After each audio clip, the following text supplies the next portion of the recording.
भुरगे काय इंटरेस्ट घेना पूण सगळे काय पिढीजात किंवा जन्मतात तांकां सगळे येता अशें ना भुरग्यांक ना भुरग्यांक जशें जशें वय जाता तशें आनी सेकंड जालां कितें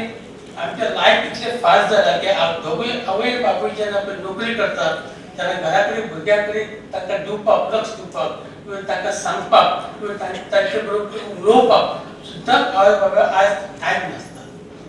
म्हणून जेन्ना एज्युकेशन इन्स्टिट्यूशन आसतात आमची आसतात तांणी एक असो जो पुढाकार घेतलो जाय की तांकां भुरग्यांक हें करून सेमिनार करून किंवा एक संमेलनां करून तांकां ते जाणीव करून दिली की कितें कितें करून ते कितें करूं शकता खंयचे कोर्स आत्मसात करूं शकता खंयच्या कोर्सा खातीर ते कितें करूं शकतात तर म्हाका दिसता तांकांय ते सोंपें पडटलें ठरोवपाक की फुडें म्हाका कितें जावंक जाय आनी कितें जावपाक जायना. Now I have little good news for Matagramas, Madgaonkars and people from south. From the coming academic year, maybe we are taking initiative to start integrated program classes in 11th and 12th in Margao for the benefit of the students of South Goa.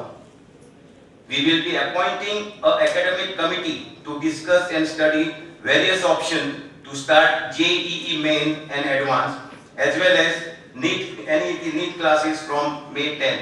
आता मटाग्रामस हिंदू सभेची तुम्ही तर कार्य पळय तर प्रामुख्याने 3 हे म्हणजे गट प्रकार येतात. एक म्हणजे दामोदर संस्थेत तो जांभवले पळय शिकवो जाता तो वाखडे सारको जे शिस्तीन तो इतली वर्सां जांभवले शिकवो जाता तो वाखडे सारको आसा कोणे ताची हे करची प्रशंसा करची की असो उत्सव साजरो करतो म्हणून कसलीच किटकिट नासतना कसलीच तक्रार नासतना इतली वर्सां चलता. दुसरे म्हणजे मोस्ट इम्पॉर्टंट म्हणजे तुका स्मशानभूमी अशी स्मशानभूमी म्हाका दिसता खंयचे कडेन गोंयांत ना भारतांत खंय आसा म्हाका खबर ना कित्याक आमी तें पळोवंक ना इतली शिस्तीन ते ही संस्था चलयता कसलीच किटकिट ना कसलीच किरकीर ना म्हणजे लोकांक थंयसर कितें सगळें सुरळीत चलता पण ताच्या फाटल्यान ते पळय लोक आसा तेजे